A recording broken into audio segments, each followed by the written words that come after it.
Hey guys, welcome back. So today we're out the range, talk about the AK-47 and compare it to the AR-15 because there is one area where this AK has absolutely dominated the AR-15 in terms of a feature. And we're going to talk about that in today's video. This is an old Polytech legend. This is a very cool gun. It's one of the old machine receivered guns from back in the day. And she's a beauty. I really do like shooting her. And let's just do Mr. Stump.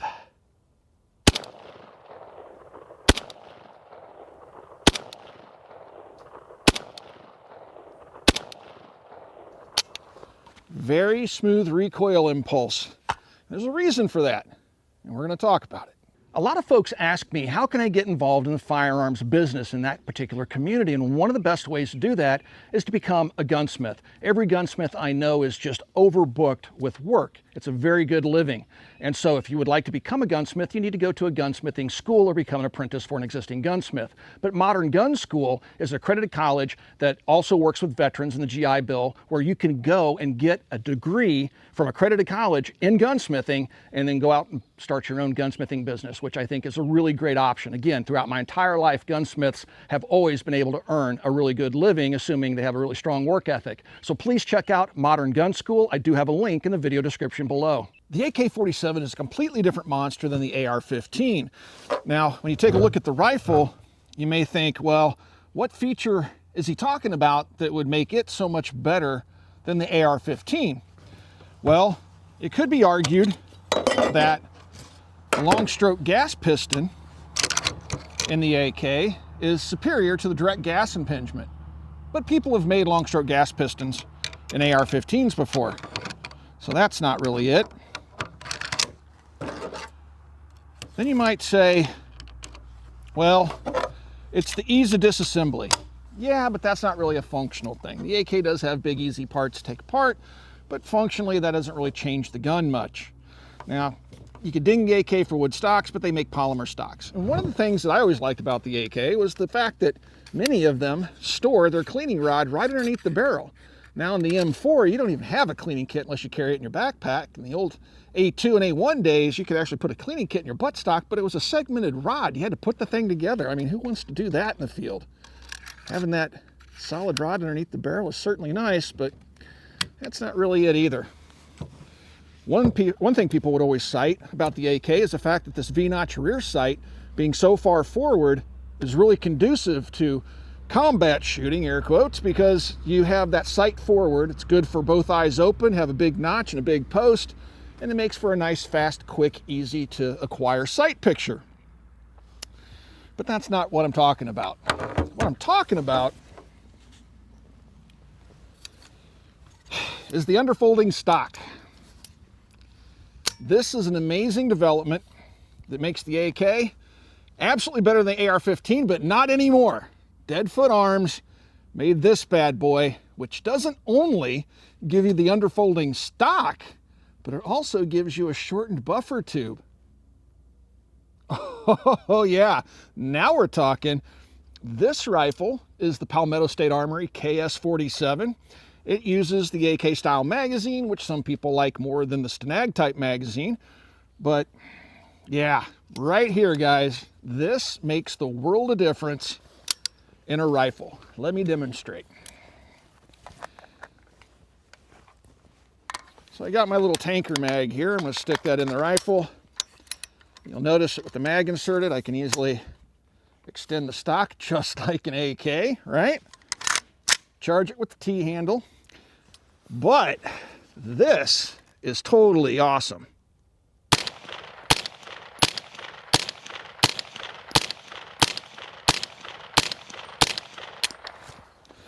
Now it does lose, in the KS-47 anyway, it does lose the ability to lock open the last shot fired, but who needs that? Now you're probably saying to yourself, well, it works with those short magazines. What about the full-size 30-round magazine? Well, as you can see, it works with that too. Get up there. Oh yeah, well, one slight issue is you have to close that port cover for it to lock in the closed position, but that's not that big of a deal. Now you might ask yourself, does it work with the stock folded? And as you can see with the port cover, maybe not ideal. Let's see if it works though.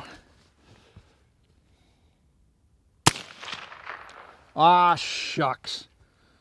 So it's not a perfect implementation, but it's still pretty good. I mean, we're almost there, right? Let's go ahead and clear that out. Who fires their gun with the stock folded anyway? We don't do that. Only noobs do that type of stuff.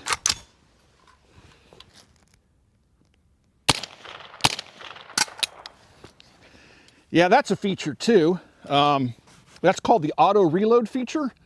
And that's actually costs a little extra. I had to install that myself. But yeah, I put some backup sights on the gun. And these are really good backup sights. You can find these online. And they certainly improve the functionality of the gun. I mean, I love the red dot sight. This is an MD25 from Primary Arms. They had these things on special. They're blowing them out because they got the Gen 2s coming. But nice big sight picture there. But of course you can quickly transition like that, like a real operator. Another feature of the AK underfolder, which was carried over to the AR implementation that you see here from Deadfoot Arms, is the fact that you have some up and down movement in the stock. And this contributes to the really smooth recoil impulse of the AK transferred now to this AR, because when the gun shoots, it pivots here, doesn't transfer so much energy to your shoulder. That's a feature. So, all right, on a more serious note, let's take a look at this thing objectively, shall we? Now, you don't need a KS47 to install this particular Deadfoot Arms stock. You can put it on a standard AR15. I just thought it'd be cool to kind of do it to this gun because it uses AK magazines and 7.62x39, all that good stuff. So, we'll work on a standard AR. As a matter of fact, they sell multiple different versions of this with different length buffer tubes back here, if you will, and they also have a 9mm version and stuff like that. You also notice that I have the release button on the left-hand side of the receiver, just like my AKs, but you can also pick one up that has the button on the right-hand side of the receiver if that's what you want. I'm just used to using that button on the left-hand side. So it does fold and clear, but as I previously mentioned, you have to have the port cover closed, and then firing it with the stock folded is not an option. But I think when this thing is all set up, and this is a reliability modification. I do all of my AK magazines so they can push mud out of the way. I'm joking. I just think it looks cool. And these are available at Copper right now, the cut up magazines like that. But when you take a look at this thing, to me, it kind of looks like a Star Wars blaster back here. And I'm a Star Wars nerd, so. It just kind of, it's different, it's neat, it's fun, it's easy to install, but it does make things a little bit more complicated when you go to disassemble the rifle, and we'll talk about that in the next segment. But overall, you know, it has all the faults and all the features of the standard underfolder AK. It actually looks like they took a comm block AK stock and then machined this adapter back here. Now, they did say on the website that these were initially a limited production item, so once they're gone, they may be gone. I don't know if they're going to sell many more of them. I just don't see people using them, and in terms of a practical tool, it really isn't. It's not adding any desired functionality to the gun. It just looks cool in my opinion, and it's different. And again, when I put it on the KS47, it's just, I don't know, fun. It's cool. And the only way you can make it cooler besides doing cut-through magazine is to do a banana clip. The banana clip is a game changer. See? Even cooler now. All the guys at the range will look at you and go, I want one of those. And that's what shooting's all about. Getting other people at the range to admire you, right? Okay, anyway, so let's take this thing apart and see what is involved with the mechanism and how much they've changed the operation of the gun. We've talked about AR kits in the past here on the channel, the ARIC system that got rid of the buffer tube and had an internal carrier and bolt. It didn't work so well for us. This is a slightly different solution, more like the Maxim solution, which uses a shortened buffer tube, but they had to take some design liberties to get this system to work. But this system does seem to work, at least on my KS47. Something I can't say for the ARIC.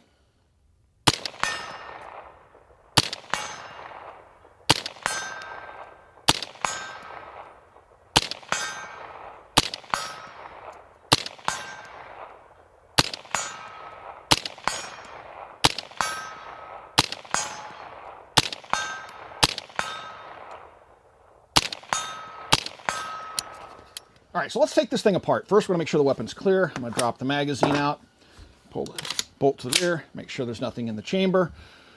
And now you're gonna want that bolt home. And back here, you can't just pop the pin and hinge it open like a standard AR-15.